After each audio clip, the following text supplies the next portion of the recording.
그냥 제 경우를 말씀드리면 300배의 법칙이라는 게 있더라고요. 최근 3개월 생활비 혹은 뭐 카드로만 쓰시는 분들은 카드값 거기다 300을 곱하는 거죠. 그러면 내 노후에 필요한 자산이 나오는데 그러면 월 한 300만 원 쓰는 분은 대충 한 9억에서 10억 정도. 네네. 500만 원 쓰시는 분들은 한 뭐 15억 정도 15억 되겠죠. 정도. 네. 그 정도의 목돈을 만들고 나오면 그걸로 이제 운영을 잘하면 꾸준히 이제 살 수 있다. 네.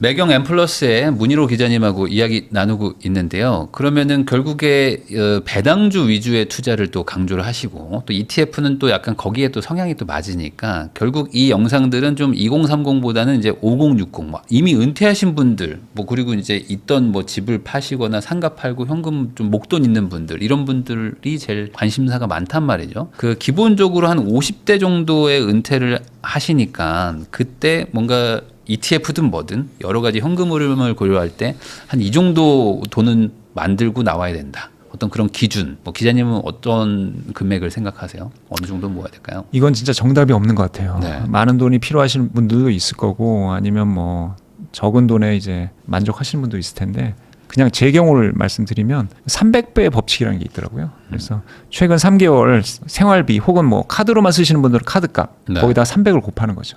그러면 내 노후에 필요한 자산이 나오는데 그거는 뭐 정말 천차만별일 것 같아요. 네. 그러면 월 한 300만 원 쓰는 분은 대충 한 9억에서 10억 정도. 네네. 500만 원 쓰시는 분들은 한 뭐 15억 정도 15억 되겠죠. 정도. 네. 그 정도의 목돈을 만들고 나오면 그걸로 이제 운영을 잘하면 꾸준히 이제 살 수 있다. 네. 그럼 생각보다 많잖아요. 맞네요. 왜냐면은 한국 뭐 자산 평균이 한 4억이었나요? 5억이었나? 네. 순자산이 그러는데 네.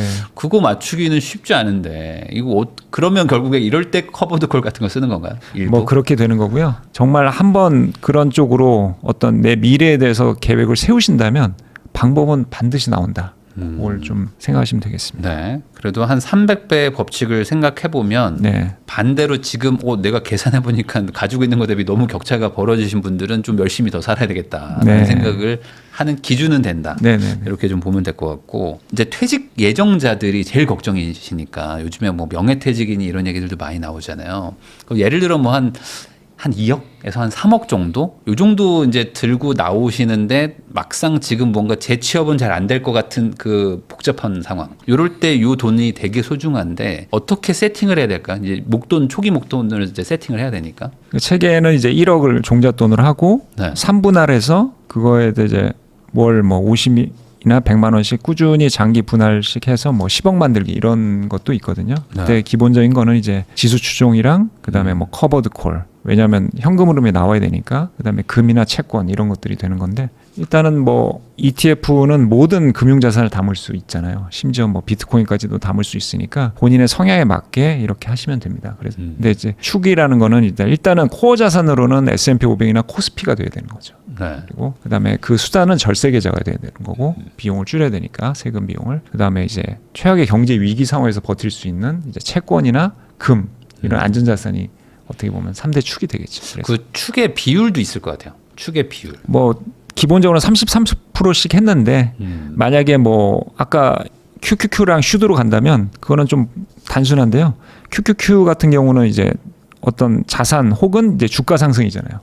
그러면 2030 같은 경우는 뭐 7에서 8까지도 갈 수가 있는 거죠. QQQ를 뭐 70%. 슈드는 근데 이제 반대로 은퇴가 가까우신 분들은 그거 정반대로 해서 3대 7로. 3대 7로. 예, 그렇게 해서 하시면 되고요. 그게 사실은 그런 은퇴 시기에 맞춰서 주식 비중이 줄어드는 그거는 TDF라고 이미 이쪽 자산운용 업계에서는 아주 기본 공식입니다. 그래서 뭐 주식 비중이 처음에는 뭐 8에서 90% 시작했다가 점점 낮아지는 그런 펀드를 가입하거든요.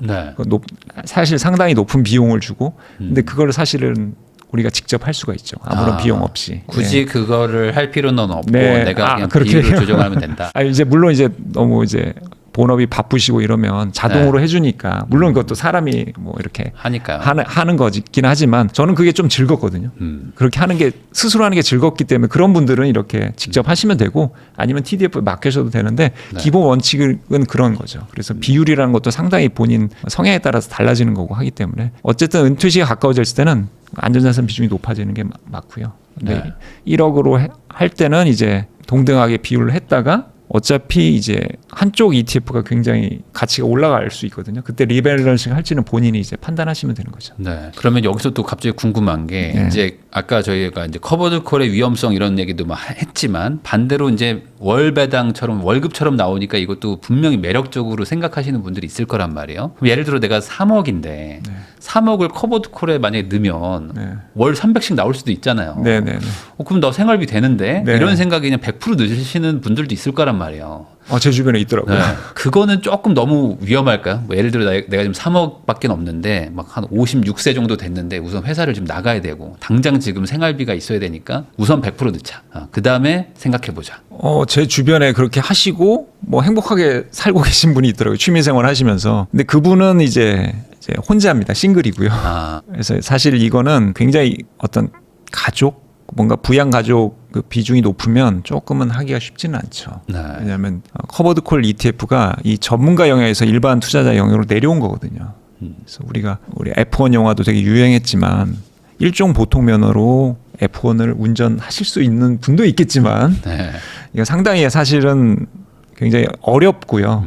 복잡한 금융 투자 형태거든요. 그래서 요거를 좀 100% 이해하시고 마음이 편하신 분들만 하셨으면 좋겠어요. 그러면은 너무 높은 비중에 그거를 하진 말고 적절히 다 섞어야 된다. 어느 그렇죠. 정도. 그래서 이 커버드 콜 ETF도요. 커버드 콜 비중이 나와 있습니다. 그래서 네. 그게 적당한 ETF가 또 인기가 많아요. 적절한 ETF. 네. 그래서 그러면은 여기서 또 궁금한 게 네. 적정 그 분배율이랄까요? 뭐 이게 뭐 다 천차만별이긴 하지만 한 8% 10% 이런 거는 조금 조심은 하긴 해야 되나요? 그런 느낌이에요. 대부분은 그보다 훨씬 높은데요. 뭐 어떻게 이걸 봐야 돼요? 그러니까 초보자분들도 많고 뭐 저도 잘 모르니까 뭐 여쭤보는 네. 겁니다. 그러니까 한 5%만 돼도 왠지 좀 약간 불안한 느낌이 있거든요. 지금 부동산. 분배율 말씀하신 네, 거죠? 분배율. 네. 근데 막 8% 10% 이러면은 아이고 이거 위험한 거 아니야? 뭐 지금 이런 생각이 들 것 같기도 업계에서는 하고. 10% 이내는 뭐 사실 왜냐하면 그 사례가 있습니다. 어떤 이제 국내 상장 커버드 콜 ETF인데 어떤 운용사가 이제 10% 이상을 해서 이제 물론 추구하는 겁니다. 추구. 그래서 추구를 해서 이렇게 발표를 했는데 저거는 지속 가능하지 않다고 저격하면서 7%짜리를 내놨어요. 네. 그걸 보면 10% 이내는 좀 안정적인 거거든요. 네. 이 정도는 충분히 줄 수 있다는 거. 무리한 전략이 아니라는 뜻이죠. 그래서 10% 기준으로 보시면 될 것 같아요. 그런 사례가 있으니까. 어쨌든 분배율은 그렇고요. 이 커버드 콜을 섞는 비중도 중요한데 100% 된 것짜리는 뭐 20% 뭐 그렇게 네네네. 연기한 기준 20% 이상 줍니다. 그리고 굉장히 위험하죠. 네. 그 매니저가 삐끗하면 이제 다 가는 거예요. 분배율도 못 주고 네. 거기에 실망해서 투자를 싹 빠져나가잖아요. 그러니까 그러면 청산이 그게 계속 문제네요. 이게 지금 커버드 콜을 보실 때 이게 지금 뭐 연 10% 이상 요거는 다 추구하는 목표치입니다. 그래서 네. 요거를 이걸 주겠다고 기대하시면 안 되고요. 당연히 첫 해는 잘 나오죠. 네. 근데 우리가 금융 사기꾼들도 폰지 사기꾼들 한 3개월은 잘 주잖아요. 처음엔 잘 주죠. 네, 처음엔 잘 네. 줍니다. 그러니까 그러다가 이제 시간이 먼저 지나고. 원금 찾아서 나가는 사람들만 살아남고 나머지는 다 죽는 거잖아요. 네.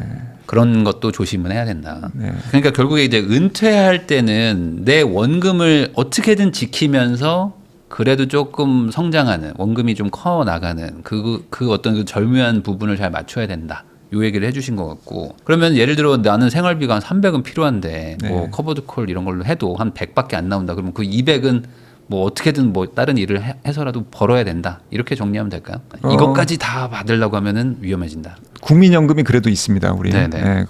국민연금이 워낙 또 그런 기관 글로벌 기관 투자자들 사이에서는 굉장히 잘하는 상위권이에요. 잘해서 지금 우리의 노후가 덜 깎일 수도 있습니다. 어쨌든 소득 대체율을 반 정도 보시고요. 그러면 국민연금도 있고 그다음에 ETF도 있고 하면 본인이 하는 일이 조금 돈이 안 되는 나이가 들수록 좀 돈이 덜 되잖아요. 그러면 이 자산 비중을 높이는 거죠. 그런 의미에서 커버드 콜을 얘기한 거지. 커버드 콜이 만능 상품이다라고 해서 얘기하는 게 아닙니다. 그래서 이렇게 모든 것들은 돈이 우리가 목적으로 삼는 사람들 항상 불행하거든요. 돈은 수단이죠. 그래서 우리가 뭐 성경에도 보면 그 달란트 비유가 나오는데 주인한테 받은 그 돈을 땅에 묻어놓은 사람이 나중에 엄청 혼납니다. 그리고 많이 불린 그 종한테 그것까지 뺏어서 주거든요. 그게 어떤 뭐 예적금의 폐해다, 뭐 투자가 중요하다 이런 뜻이 아니고 현실의 머니 무브가 그런 것 같아요. 어떻게 보면 영리하게 어떤 이 전략에 따라서 장기 투자하는 사람한테 돈이 계속 모이고요. 단기적으로 이렇게 생각하고 리스크를 지지 않으려는 행동이잖아요, 사실은. 그런 행동들이 그 종이 한 결과는 땅에 묻어놨으니까 그 종이 그렇게 얘기하거든요. 주인이여 보소서, 내가 주인을 잘 보관했습니다. 보관은 선이 아닌 거죠. 이런 금융 투자업계에서. 물론 이거는 비유입니다. 믿음도 이제 선물처럼 주니까 그걸 받아서 아무런 발전 없이 그냥 그렇게 해서 사실 이렇게 책망을 받는 거지만 이거를 재테크 차원에서 해석할 수도 있거든요. 그래서 그런 차원이니까 이런 머니무브의 속성은 결국 리스크를 지는 사람한테 가는 거거든요. 물론 단기적으로 확 뺏길 수는 있겠죠. 그래서 위험을 줄이기 위해서 장기로 투자하는 거잖아요. 그렇게 해석하시면 됩니다. 그 50대 한 중반쯤에 이제 은퇴하신 분들 중에는 이제 100세 시대라는 얘기들이 많기 때문에 지금부터 내가 너무 안정적으로 이제 좀 그 낮은 수익률로 안전하게 가려고 하면 나중에 어떻게 하냐 이거에 대한 걱정도 있다 보니까 지금 이 뭐 3억짜리 뭐 퇴직금을 더 불려야 되겠다. 더 공격적으로 가야 되겠다라는 생각을 하시는 경우도 있는 것 같아요. 이런 방향으로 간다는 거, 뭐 한 최소 85세, 막 90세까지 사니까 이런 방향이 괜찮다고 보세요. 어떻게 보십니까? 가장 중요한 건 오래 사는 거더라고요. 워렌 버핏처럼. 네. 워렌 버핏도 60세 이후에 부자가 됐으니까 워렌 버핏이 60년, 그러니까 지금 나이를 기준으로 했을 때 한 60년 이상 투자한 거잖아요. 네.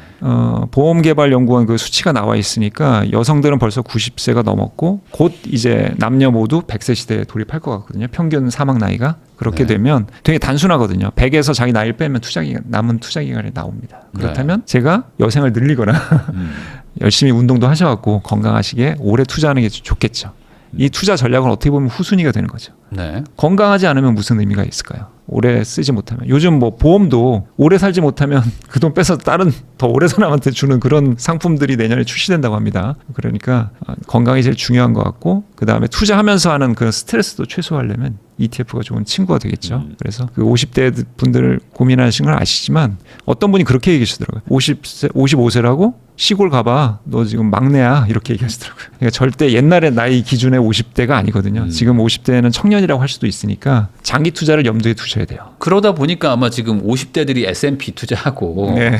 그리고 이제 2030은 저 커버드 콜로 돈 받고 이러고 있는 게 아닌가 싶기도 네, 한데 지금 당장 어려우시니까 2030 분들. 그러니까 이게 맞는 건지 또 그럼에도 불구하고 5060은 안전하게 가는 게 먼저다. 이거에 대해서 좀 고민들이 많으실 것 같긴 해요. 그러니까 더 공격적으로 가도 되는 거 아닌가? 뭐 이런 생각도 있으실 것 같고. 네. 어떻게 해야 됩니까? 이건 각자에게 대한 선택인가요? 내가 100세까지 살 거니까 난 아직 젊어하고 그냥 더 많이 투자한다. 이런 분들도 있을 수 있으니까. 사실 ETF보다 더 훌륭한 자산은 지금 현업입니다. 지금 월급이 나오는 지금 본업이거든요. 사실 이거를 당장의 현재 가치로 따지면 다들 건물 2-30억 강남에 그렇죠. 있는 건물들 네. 소유하고 계신 거예요. 이렇게 꼬박꼬박 아마 우리 부인나님도 지금 직원들한테 그렇죠. 월급을 주실 텐데 이게 어떤 의미인지 엄청나게 이제 회사는 엄청난 투자를 하는 거거든요. 그래서 그런 어떤 본업에 가장 지금 정년도 늘어난다고 하니까 본업에 집중하시면서 마음 편한 투자는 이제 어떤 내가 마치 창업을 하듯이 뭐 어떤 개별 종목에 올인하는 게 아니잖아요. ETF는 분산 투자니까 그런 대안이 당해질 수 있고 저는 꼭 최근에는 김 부장 이야기를 많이 보시라고 합니다. 우리 부인남 채널 보신 다음에 자기 얘기 같아서 못 보겠다는 분들 많아요. 그렇네요. 그러니까 한 4화 보다가 못 보겠어서 껐다 뭐 이런 분들이 많거든요. 네. 그 흥망성쇠가 딱 나오는데 정말 김 부장이 제 나이더라고요. 그래서 20년 일하고 받은 퇴직금을 대출까지 합쳐서 10억 이상을 갖다가 그 상가에 투자하죠. 근데 시세보다 3배 이상 비싸게 투자한 거잖아요. 근데 저는 이거까지는 괜찮다고 봅니다. 왜냐하면 우리가 주식도 고점에 잡을 수 있잖아요. S&P 500 했더니 그 다음부터 뭐 한 15%포인트 쭉 빠질 수도 있죠. 근데 거기서 가장 큰 문제는 우량주를 사지 않은 거예요. 공실이 될 자산을 산 거죠. 그걸 초기 비용 너무 과도하게 투자해서. 근데 ETF는 지금 당장 10,000원으로도 할 수 있잖아요. 코스피 200 관련 ETF가 다 10,000원대입니다. 그러니까 10,000원으로 한 주부터 시작할 수 있고 만약에 미국 보신다 그러면 11만 원 정도 시작합니다. 스파이 M이 이제 스파이가 지금 제가 그 책을 쓴 이후로 방송에 나왔을 때 100만 원이 안 됐었습니다. 근데 지금 스파이 많이 올라가지고 110만 원이 됐는데 그거보다 싼 게 이제 11만 원짜리 스파이 M이니까 거기서부터 하시면 되는 거죠. 그래서 그러니까 ETF를 가지고 약간 그 금융 창업 같은 개념으로도 한번 생각은 해보자. 너무 그 소위 말해서 퇴직금을 노리는 그 분양 업체들이 정말 많거든요.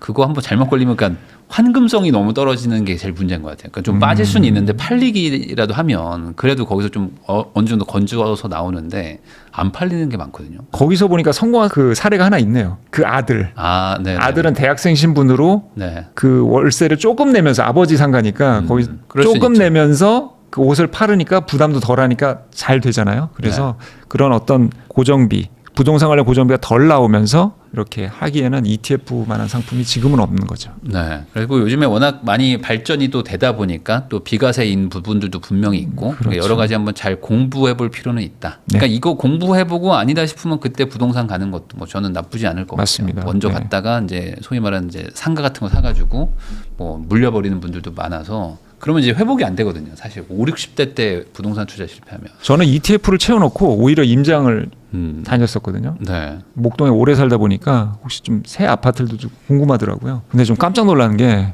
우리가 그 부동산도 수익률로 따질 수 있잖아요. 네. 월세가 나오니까 강남권도 2, 3%밖에 안 되고요. 맞아요. 강남 바로 건너편 광진구 쪽은 새 아파트인데 매매가는 너무 높고요. 월세는 들어오는 사람이 없으니까 0.몇 %더라고요. 굳이 계산을 해보면. 네네. 그러면 지금 그건 예전급보다도 못하잖아요. 네. 그리고 돈이 묶이는 거고. ETF는 실시간 매매 가능하고 투명하고요. 강남 부동산은 보유만 하고 있어도 보유세를 내는데 네. ETF는 절세 계좌가 이렇게 막 다양하게 여러 종목들을 다 넣을 수 있으니까 금융 창업의 길로 가셨으면 좋겠습니다. 지금까지 문희로 기자님 모시고 ETF를 통해서 어떻게 투자를 하고 노후 대비를 하는지 다양한 이야기 한번 나눠봤는데요. 이제 5060 세대분들이 제일 관심들 많이 가지실 것 같습니다. 이제 미래의 생애 연령도 많이 길어진 상황에서 어떻게 살아야 될까? 그럼 결국에 안정적인 현금 흐름이 필요한데 그런 시대가 이제 왔고 이거에 대해서 너무 발전도 많이 했어요. 근데 그만큼 발전한 만큼 저도 잘 모르는 거 보면은 아마 여전히 모르는 분들 많을 것 같거든요. 이런 거 한번 공부해 보시면은 정말 좋지 않을까라는 생각이 좀 듭니다. 지금까지 문희로 기자님하고 촬영했고요. 저도 이제 기자님하고 인사 나누도록 하겠습니다. 오늘 나와주셔서 감사드립니다. 불러주셔서 감사합니다.